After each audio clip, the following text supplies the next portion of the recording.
asalaamaaleykum mbokku internautes yu élevage 221 salaamaaleykum téléspectateurs yi nga xamante ne ñoom ñooy suivre élevage 221 tey dañ leen ñëwaloon fii nga xamante ne mooy centre de dressage bi nekk ci technopole bi fas yéene waxtaanee ak ñi nga xamante ne ñoom ñooy liggéey ci wàllu li nga xamante ne mooy dressage yu xaj yi nga xamante ne tey dañ leen di soxla ci wàllu gardiennage di leen soxla ci yeneen liggéey yoo xamante ne ci domaine militaire ak ci leneen ak leneen. donc tey gis nañ li nga xamante ne moom moo dellu woon ci wàllu bergerie yi phénomène bi nga xam ne jël nañ ko lii nga xamante ne moom mooy xaj de garde yi chien de garde yi nga xam ne ñoom la ñuy utiliser mu am phénomène bu ci am ci li nga xam ne mooy bergerie wu Jams am ay pitbull yoo xamante ne tey attaqué nañu bergerie bi rey fa ay xar yu toll ci fukki xar ak ñaar mënu ñu koy estimer ci coût boo xamante ne tey dina yegg ci à des 25 millions mu nekk perte bu rëy ci élevage bi. ban bu ñu doon situé tey responsabilité boobu noonu ñan la ñuy jox responsabilité bi est-ce que éleveur bi la est-ce que manque de dressage bi la wala est-ce que nature xaj bi la donc loolu yëpp nekk ay questions yoo xamante ne tey fas yéene nañ ko poser aussi tamit yan recommandation la centre bi di jox ñi nga xamante ne ñooy éleveurs yi di yëngu ci wàllu élevage ban conseil lañ leen di jox. mu nekk conseil boo xamante ne tey dina jëriñ askanu élevage bi. pour que li nga xamante ne mooy liggéeyu élevage bi ñu gën ko mën a ñoŋal gën ko mën a aar kon loolu noonu fas yéene waxtaan ak tey élevage 221 ak centre dressage bi nga xamante ne moom moo nekk fii ci technopole bi ñu dugg ci biir yeggali waxtaan bi salaamaaleykum. donc Modou Ma ñu ngi lay nuyu. waaye maa ngi leen di fay di leen nuyu bu baax a baax di nuyu seen site bi aussi. di kontaan trop ci ñëw bi ngeen fi ñëw pour que ñu waxtaan ci affaire élevage bi. jërëjëf xam naa dañuy attaquer directement question yi tey jii nii boo ñu doon defal présentation wu centre de dressage bi tey jii nii par rapport ak seen liggéey par rapport ak seen mission lan nga ñu ciy wax. waaw centre bi nag boo xoolee ñi ko créé ay anciens gendarmes lañ. ñoo créé centre bi mu nekk centre de dressage bu am solo fii ci Dakar bon ñu ci yëngu nag ay yëngu-yëngu yu am solo yu bari fii nga xam ne fii la ñu nekk donc boo xoolee centre bi dañ fiy tàggat façon chien yu nekk façon race bu nekk dañ ko fiy tàggat muy fii muy ci biti centre bi nag mu ngi tudd Universal Security. am na ci biir centre bi am na ci garnage avec le chien avec cynophile ça veut dire que garnage yoo xam ne dañuy yóbbaale ak ay chien de garde am aussi ci biir li ñuy wax sécurisme am na ci biir incendie bon am na ci biir aussi li ñuy wax comment dirais-je garde rapproché donc centre la boo xam ne daal bëri na li mu ëmb loolu lépp dafay jouer ci biir centre bi voilà. kon li ngeen di yëngu kon bu ñu ko déggee dañuy gis ne kon bëri na ci loo xamante ne centre bi nga xamante ne mooy Universal Security mu ngi koy yëngu bu ko defee donc tey jii nii dressage bi nga xamante ne moom moo jëm ci wàllu xaj yi naka ngeen koy defee. waaw dressage bi nag ñun d'habitude boo xoolee ni ñuy tàggatee xaj yi fii. d'habitude dañu am ñaari façon dressage ñuy liggéey ça veut dire que dressage boo xam ne da nga koy andi fii ñu tàggatal la ko ak bi nga xam ne ñun dañuy dem ci seen kër yi di leen fa fekk di leen fa tàggat ñaari façon dressage yooyu la ñuy def donc am na ci ñoo xam ne loolu ñuy wax naan dressage à domicile dañuy fexe xaj bi nu ñu koy tàggatee ba mu mën a nekk ci kër gi ak xale yeeg njaboot ji ak ki nga xamante ni bokkul ci kër gi. bu dee fii aussi noonu dañ koy tàggat ci façon tàggat boo xam ne xaj bi du am signe benn agressivité boo xam ne dina ko wane ça veut dire que dina équilibré ba nga xamante ni tant que jox ko ordre du def incident donc loolu moo tax centre bi jóg. liggéey boobu noonu mu nekk liggéey boo xamante ne liggéey bu xaw a am risque la parce que xaj ku ko xam na ne animal la boo xamante ne. certes animal bu domestique la mais dafa amaale li nga xamante ne lu malawele ci moom donc loolu noonu risque yi mu am ak jafe-jafe yi ngeen ciy jànkonteel est-ce que yomb na. waaw bon boo xoolee liggéey xaj moom lépp ci jafe lépp a metti parce que xam nga ñëw rek ñu ne la xaj bi par exemple am na 1 an wala 8 mois ñu ne dañoo bëgg mu yaru nekk ci kër gi xàmmee li mu war a def ak li mu war a def ça veut dire que mu xam ne lii dafa war a dem song ko wala lii warul dem song ko donc loolu rek déjà risque la ci xaj boo xam ne xamoo ko donc bëri na ay risques yu bëri yoo xam ne nekk na ci donc moo tax képp ku ci nekk aussi ci risque rek ngay dox mais bon ñu bëri rek leen ci dugal amour la yaa que bëgg biñ koy bëgg mooy tax daanaka même bu xaj bi nu mu mënti mel dinañ fexe naxanteeg moom ba am liñ bëgg ci moom waaw. waaw dañoo gis nag benn phénomène ñi nga xamante ne bergerie yi la xam nga tey yarum laadum dafa xew ndaxte business la da ngay gis ko am géttam investir fa lu toll ci 50 millions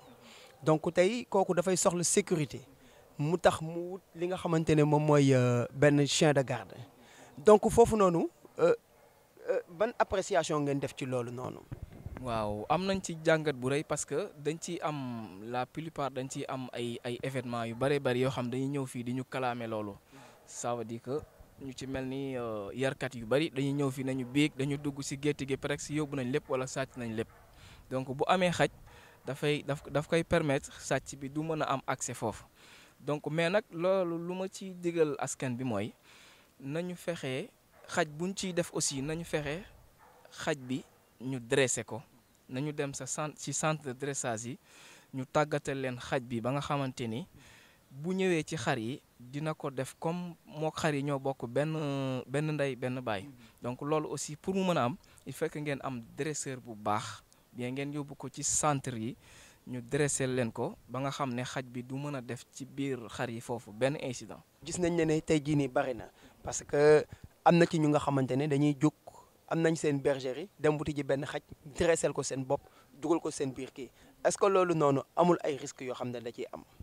waaw parce que loolu mooy risque bi boo xoolee yow ñu ci bari buñ ne la dañuy dressé d'habitude première pas yi rek la ñuy xam muy assis couché jeex na léegi boo jàppee ne xaj bi boo ne ko assis mu toog couché mu tëdd nga jàpp ne xaj bi dressage am kale na wala baax na indi ko sa gétt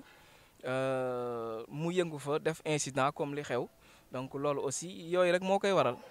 donc ñoom yu ci bari dañ koy xool ci net bi wala ci télé bi rek ne mun nañ or que yëf yi lu ñu war a jàng la ba mu nekk ci sa cerveau nga soog a mën a ñëw jël engagement boobu parce que xaj moo nekk loo xam ne mala bu fidèle la mala bu déglu nit la donc loolu nag dresseur yi nga xamante ne dégg nañ li may wax dañ xam ne dresseur bi nga xam ne mooy dress xaj am na benn communication bu muy def ak xaj bi boo xam ne diggante moom la ak xaj bi dañ koy déggante loolu waaw. waaw léegi nag li nga xamante ne mooy race yi nga xam ne moom la ñuy faral di utiliser ci wàllu élevage ci wàllu dressage tey jii ni yan race ngeen di recommander. ok man dama ciy recommander ñu ciy faral di ci dugal berger allemand lu ci mel ni rottweiler lu ci mel ni malinois boo ciy dugal pitbull aussi na fekk ñu dressé ko wala mu nekk race boo xam ne du métissage race bu vrai la et puis bokkuñu ndey ak baay parce que boo xoolee incident yu bari loolu moo koy andi da ngay dem ku yor sa benn produit par exemple ma ñëw jënd ci ñaar wala benn fekk ñaari xaj yooyu ñoo bokk ndey ak baay muy femelle ak mâle bi ma ñëw boole leen ñu accoupler doom yi judd ci donc dafay am âge bu ñuy toll boo xam ne deret bi mooy tàng ci seen bopp ba nga xam ne moo waral des fois ñuy def incident yu mel noonu parce que loolu ci nit sax boo xoolee dafa xaw a metti waxuma la ak nag mala d'habitude mooy faral di indi incident yu bari yooyu mais tey koo xam ne am na ci par exemple race bi nga xam ne pur sang la dama lay ñaan nga ñëw ci dresseur mu dressé la ko tàggat la parce que am na fi ay xaj yoo xam ne ay pitbull lañ comme yi def incident yi mais dañ leen di tàggat ba nga xamante ni du ñu am benn jafe-jafe ak xar yi donc loolu aussi am na mais man li ma ciy conseillé rek mooy képp ku ci am loolu na nga fexe ñu tàggatal la ko ba nga xam ne du andi incident man loolu laa ci kii waaye. pourquoi ngeen préféré berger allemand ak rottweiler bi est-ce que dafa am ñoom benn mandarga bu leen wuutele ak yeneen xaj yi wala. waaw parce que boo xoolee pitbull boo xoolee pays yu bari dañ ko interdit foofu lu ci mel ni France daf ko interdit yoreetu ko parce que boo xoolee bu njëkk dañ doon wax naan bon américains yi ñoo koy faral di génnee donc bu demee nag ba fii Sénégal ñu commencé di ci yëngu donc war nañu ut pure race bi en même temps ut dresseur bu baax mu dressel la ko ba nga xamante ne du la andil benn incident. waaw boo gisee nag aussi ma préféré ci lu ci mel ni malinois berger allemand rottweiler parce que chien yu équilibré lañ dañu nekk chien yoo xam ne chien yu équilibré lañ en même temps aussi dinañu gaaw a dégg li ngay wax par rapport ak pitbull c'est différent ay bay foofu laay waxee. parce que pitbull moom dafa dëgër bopp te bu màttee dafa mel ne fekk daggul wala fekk li muy jàpp deewul du bàyyi moom moo dal phénomène boobu nga xam ne moom moo xew ci bergerie bu James moom dafa xëy ñëw ci biir bergerie fekk li mu amoon ci gétt ci xar yëpp daal di daanu pitbull yi màtt leen mu nekk lu xaw a triste mu nekk lu xaw a metti moom tey jii nii lan nga koy digal lan nga leen di conseiller ak ku mel ni moom ci taxawaay ak li nga xam te ne ci ay prévention la mu jëm ci cadre bu général ci wàllu élevage bi relation boobu nga xam ne moo am ci xaj yi ak xar yi. waaw moom li ma koy digal rek te conseiller ko mooy beneen yoon dafay ut un bon dresseur mu tàggatal ko xaj yi parce que pitbull moo mel noonu surtout lu mel ni pitbull ak bi ma xoolee vidéo yi dew ma foofu présent mais bon envoyé nañ ma vidéo yi am na lu ma ci jot a gis. mais ak ni ma gisee en même temps aussi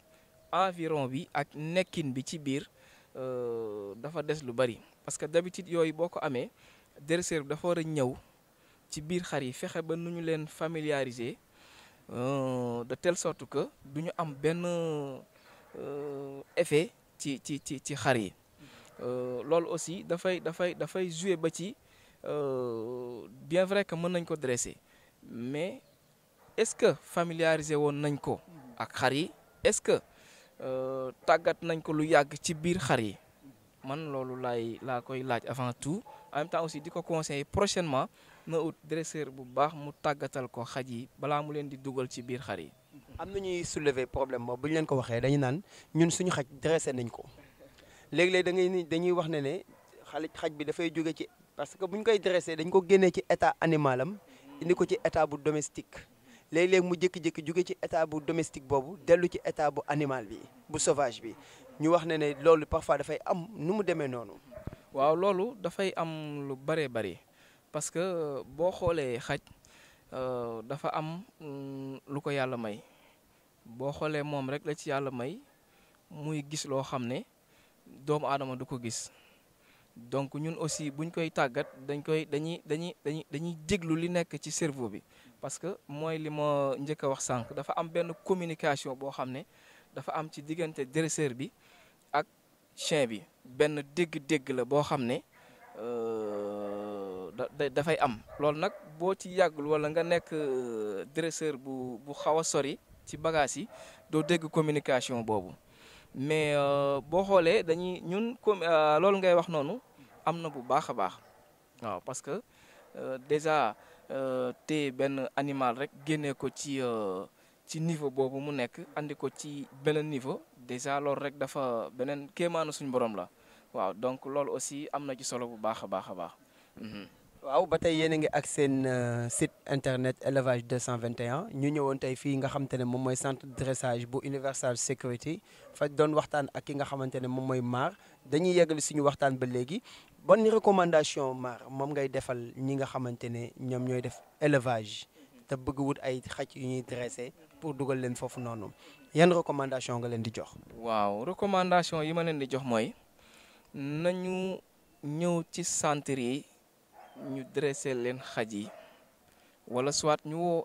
dresseur boo xam ne mën na leen a dressel seeni xaj ba nga xamante ni du andi incident parce que moom moo gën a wóor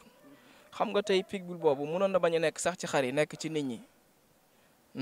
donc kon mala boobu moo nekk mala boo xam ne buñ ko dressé li nga bëgg dina la ko defal parce que ñun dañ leen di tàggat ba nga xamante ne tey luñ ko wax mala bi loolu lay def. donc bu fekkente ne yow valeur ay millions nga yor am sa benn xaj boo xam da nga ne kii dama bëgg mu sécuriser ma fii war nga mën a ñëw ci dresseur fay ko li nga xamante ni mooy tax mu jël temps parce que génnee di def dara ci boppu mala dafa met waxuma sax nit mais mala beneen affaire la donc yaakaar naa war na ko jaral askan bi ñu génnee lu bari jox ko dresseurs yi ngir ñu jël seen temps ci xaj yi ci ñu ko mën nag laay wax waaw foofu laay waxee. léegi tey jii nii ku bëggoon a ñëw fii tey pour ñu dressel ko naka lay def yan ban procédure lay def pour mën a ñëw ci yéen ñu mën ko defal dressage boobu noonu. waaw bu ñëwee ba fii rek Pikine Technopole centre dressage bi fa la nekk bu ñëwee dinañ am na tableau bu ñu affiché ci buntu Technopole bi boo xoolee bu fekkente ne xool na tableau bi am na numéro téléphone yu ñu fa bàyyi mu nekk 77 374 78 61 su fekkente ne aussi fixe bi la mën na woote ci 33 957 73 57 su ñu wootee ci loolu dinañ ci jot fu mu mënti nekk ci Dakar dinañ ñëw fu mu mënti nekk muy fu mu mën a yore xaj nañu dama bëggoon ñu defal leen ko dinañ fexe ba ñëw ba wax ko li nga xamante ni moo baax ci xaj bi liggéeyal ko ni mu ko bëggee incha allah. mbaa seerul. non fii nag bon comme askan bi la ñuy liggéeyal dara seeru fi comme yëfu askan bi la dara mettu fi da ngay ñun dañuy def rek te yàlla tax. jërëjëf Mar kontaan nañ xam naa dañ lay jox nga joxe sa mot de la fin bu ko defee ñu doogay tàggati ko. waaw maa ngi leen di remercier bu baax di remercier seen site bi élevage 221 kontaan naa bu baax a baax ci ñëw bi ngeen ñëw di ut ci information lu am solo la ci askan bi pour ñu xamee ko noonu donc bég nañ bu baax a baax kontaan nañ bu wér di wax askan bi nag na ñëpp dem xooli centre yi ou bien bu ñuy wute ci xaj ñu xool xaj yu baax yoo xam ne mën naa nekk ci biir li ñu bëgg ñu wut ko loolu mooy seen kaaraange te mooy kaaraange seen jur yi ñuy yar et lépp et tout ça quoi. maa ngi leen di remercier bu baax a baax je vous remercie beaucoup maa ngi remercier aussi sama waa équipe bi nga xam ne moo fi nekk kontaan naa ci ñoom bu baax a baax et si maa ngi leen di remercier bu baax merci beaucoup maa ngi sant sama famille et tout ça ak ñi nga xamante ni tey ñoom ñoo ma teg fii ci centre bi maa ngi leen di remercier bu baax ku ci mel ni Mamadou Diagne suñu directeur di sant sama waajur bu jigéen sama waajur bu góor maa ngi sant ñëpp daal gërëm ñëpp ak sama sëriñ sant naa bu baax a baax jërëjëf. jërëjëf Mar kontaan nañu kon nag tey loolu lañ leen indiloon ci élevage 221 ñëwoon fii ci centre bi nga xam ne mooy centre de dressage bu Universal Security doon waxtaanee ci wàllu dressage doon waxtaanee ci relation bi nga xamante ne tey moo am ci xaj yi par rapport ak yeneen mala yi nga xamante ne dañ koy garder du ñu yem ak yéen fii dinañ dem ak yéen ci yeneen i dimension yoo xamante ne toujours ak élevage 221 pour wax leen lépp loo xamante ne jëm na ci wàllu élevage parce que ñun le partage du plaisir au service de l' élevage donc loolu moom mooy suñu slogan ñu ngi bég bu baax a baax di leen remercier yéen éleveurs yi di leen remercier yéen yi nga xamante ne yéenay internautes yuy suivre élevage 221 jërë ngeen jëf ñu jox leen rendez-vous ci beneen numéro.